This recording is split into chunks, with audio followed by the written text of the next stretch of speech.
Hello friends and families, welcome to my new vlog. आज हमारे ससुराल का हमारा तीसरा दिन का स्टे है और वो मेरी सासू मॉम है और उनके बगल में उनकी देवरानी यानी मेरी सासू माँ की देवरानी बैठी है। मेरी सासू मॉम के यहाँ का घर इस तरह के पत्थरों का बना है और काफ़ी ठंडक रहती है यहाँ पे इन गर्मियों के मौसम में। हम आज यहाँ साफ़ सफाई करने के लिए आए थे। मेरी सासू माँ अब काफ़ी उम्र की हैं, साफ़ सफाई में उनको बहुत हेल्प की ज़रूरत होती है, तो हम इस तरह से यहाँ साफ़ सफाई करने आए थे और लगभग पूरी कर ही ली है हमने साफ़ सफाई। बस थोड़ा बहुत इधर किचन का साइड बचा है, उसे भी साफ़ सफाई करने के बाद जल्दी से मुझे यहाँ लंच बनाना है। तो ऑलमोस्ट साफ़ सफाई हो जाने के बाद मैंने लंच शुरू किया है बनाना और लंच में मैं बना रही हूँ पुलाव। जी हाँ, सोयाबीन का पुलाव। वैसे तो अपना किचन छोड़ के कहीं और किसी और की किचन में हाथ सेट तो नहीं होता है, लेकिन जब बनाना है तो किसी न किसी तरह से बना लेंगे एडजस्ट करके। तो बस फटाफट से चॉपिंग शुरू करी। सासू माँ बहुत सिंपल सा ही खाती हैं, तो बहुत सिंपल सा ही बनाने वाली हूँ, लेकिन जो भी एसेंशियल जो चीज़ें होती हैं वो तो डलेंगी ही। तो बस वही सब मैं चॉप करने लगी और यहाँ देखिए मेरी सासू माँ मुझे देखने आ गई कि मुझे कोई चीज़ की ज़रूरत तो नहीं है, क्योंकि ये किचन मेरी सासू माँ के हिसाब से सेट है और कहीं और पे बनाना थोड़ा सा मुश्किल हो जाता है। तो बस वो यही पूछने आई थी कि गैस वगैरह साफ़ सफाई करने के बाद अब सही चल रही है कि नहीं, और मुझे किसी चीज़ की ज़रूरत हो तो वो मुझे बुला लें, यानी कि मैं अपनी सासू माँ को बुला लूँ अगर मुझे किसी चीज़ की ज़रूरत है तो। बस वो यही कहने आई थी मुझे और मैंने उन्हें कहा कि आप आराम से बैठो, मुझे ज़रूरत नहीं है, बहुत सिंपल सी चीज़ें बना रही हूँ और बहुत सिंपल सी चीज़ों की ज़रूरत है जो कि मुझे मिल गई हैं। तो फटाफट से मैंने चॉपिंग कंप्लीट करी। चॉपिंग बोर्ड ना होने की वजह से चॉपिंग करना मेरे लिए थोड़ा सा मुश्किल हो रहा था, लेकिन फिर भी ज़्यादा नखरे ना करते हुए और ज़्यादा नखरे ना दिखाते हुए मैंने थाली में ही चॉपिंग करी। और चाकू भी ऐसा होता है कि किसी दूसरे का चाकू अपने हैंड में सेट नहीं हो पाता है, तो तब भी मैंने किसी तरह से साथ के चॉपिंग अपनी कंप्लीट करी बिना नखरे दिखाते हुए। यहाँ पे मुझे चीज़ें नहीं मिल रही थी, फाइनली ढूंढने पर मिल गई। और ये देखिए मेरी सासू माँ ने देसी स्टाइल से तेल रखा हुआ है। पहले लोग इसी तरह से कैन में तेल रखा करते थे, वैसे आज भी रखते हैं, लेकिन मैं थोड़ा मॉडर्नाइज हो गई हूँ ज़्यादा और मैं तो नहीं रखती, लेकिन मेरी सासू माँ ने देखिए पुराने स्टाइल से तेल रखा हुआ है कैन में। घी तेल वगैरह उनके किचन में इसी तरह से कैन में रखे हुए थे सारे। पुलाव के लिए मैंने कढ़ाई में तेल डाला। जी हाँ, मैं कढ़ाई में बनाने वाली हूँ। एक्चुअली कढ़ाई जो है वो बहुत मोटे पेंदे की है।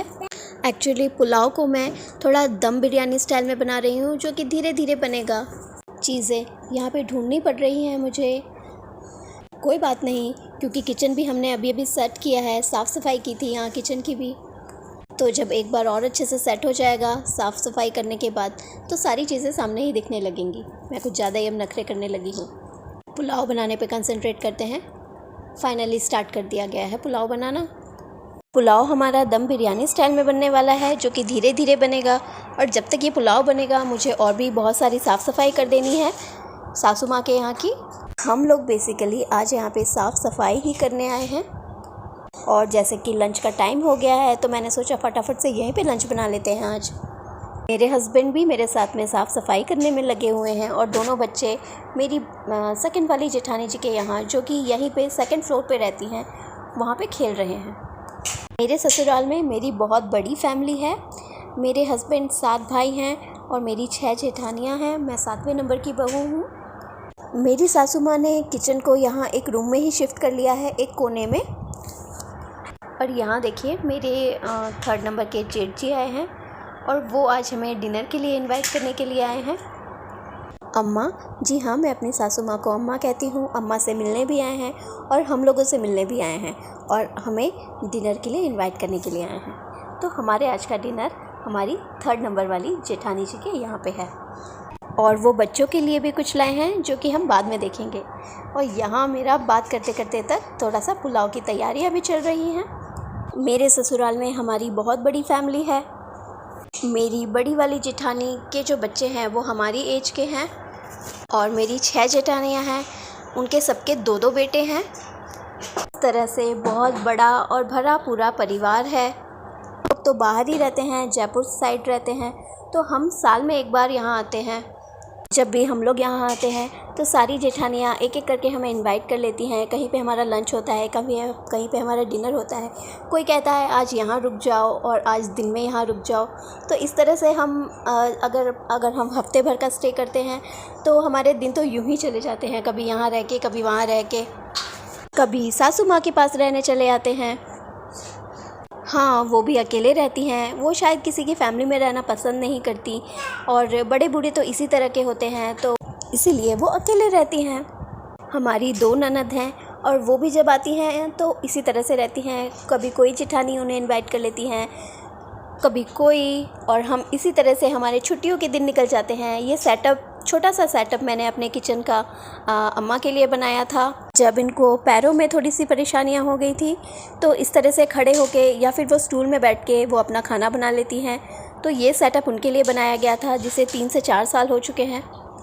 मैं भी जब यहाँ आती हूँ तो मुझे बैठ के खाना बनाया नहीं जाता, तो मैं भी इस तरह से उनके सेटअप में ही कभी कभी खाना बना देती हूँ।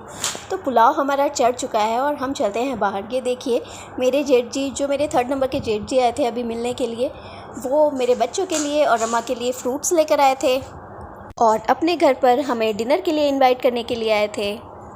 अम्मा यहाँ पे मेरे बड़े बेटे के लिए आम काट रही हैं। वो आम देखकर बहुत ही एक्साइटेड हो गया। एक्चुअली आम अभी आए ही हैं, शुरुआत ही है। शुरुआत में आई हुई सारी चीज़ें तो बहुत अच्छी लगती है। और हमने खोला है ये अम्मा का संदूक। जी हाँ, ये देखिए कितने बड़े साइज़ का संदूक है। एक्चुअली मुझे इस संदूक में से अपना कुछ पुराना सामान निकालना था, जो कि मेरी शादी के टाइम का था, और हम साफ़ सफाई भी कर रहे थे। तो सोचा कि जब कुछ सामान निकाल लेंगे हम और इस संदूक की साफ़ सफाई भी हो जाएगी। और यहाँ हमारा पुलाव बनके तैयार है। देखने में तो बहुत सिंपल सा लग रहा था, लेकिन खाने में बहुत टेस्टी था। सादा सिंपल सा था और बहुत स्वादिष्ट बना था। थोड़े से फल भी काट लिए साथ में। और देखिए, ये मेरा छोटा सा बेटा पुलाव को खा के कितना एंजॉय कर रहा है, बहुत प्यार से खा रहा है। हम करते हैं अपना लंच एंजॉय, और ये है हमारी लाइफस्टाइल। हमारी लाइफस्टाइल के लिए हमारे लाइफस्टाइल व्लॉग और हमारे चैनल को करें फॉलो एंड सब्सक्राइब। मिलते हैं आपसे अपने अगले व्लॉग में।